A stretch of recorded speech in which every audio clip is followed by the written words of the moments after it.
biggest nightmare in the cloud is not a hacker, it's the bill shock. Imagine spinning up a massive server and forgetting about it and waking up to a bill that cost more than your car. It happens. But today I am going to show you how Google Cloud's unique tools stop that from happening and how to pay only for what you use down to the second.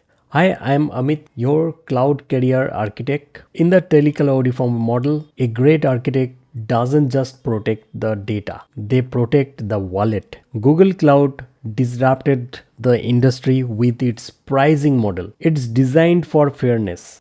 Let's break down how you save money and how you stay safe using budgets and quotas. So let's discuss about pricing and billing of Google Cloud. Let's go to the next slide. First, Google was the first major cloud to offer per second billing. Whether you use Compute Engine, GKE or App Engine Flex. If you use a VM for 30 seconds, you pay for 30 seconds, not an hour. Now, exam tips for you. Google also offers custom virtual machines. Most clouds force you to buy t-shirt size, small, medium, large. But what if you need high memory but low CPU? On GCP, you can fine tune the exact vCPU and RAM you need. You never pay for waste. Now here is the free money feature. Sustained use discounts. On other clouds, to get a discount, you often have to sign 1 year or 3-year contracts. Google is different. If you run a Compute Engine instance for more than 25% of a month, they automatically give you a discount for every minute after that. No contracts, no phone calls. You just run your workload and the bill gets smaller. Do you want to estimate it? Then use Google Cloud Pricing Calculator. You can find out this calculator from this website cloud.google.com/product/calculator. From there you can get the pricing calculator of Google Cloud.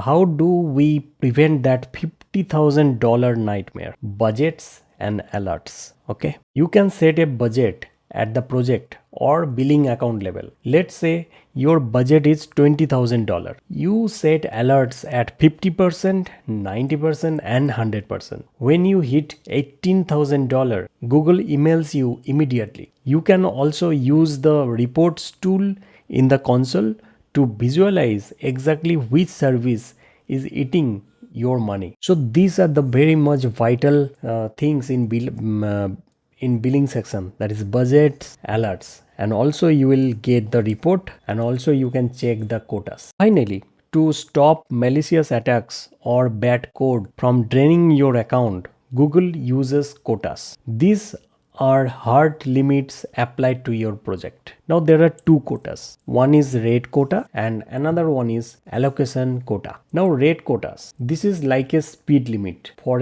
example, GKE might limit you to 3000 API calls every 100 seconds. Okay, it resets automatically. You don't have to think about it. You just have to define your rate quota. Now allocation quota. Allocation quota is like an inventory limit. Okay, by default you might be limited to 15 VPCs network. But if you need more, you have to ask Google support. So this will protect the entire Google Cloud community from overload.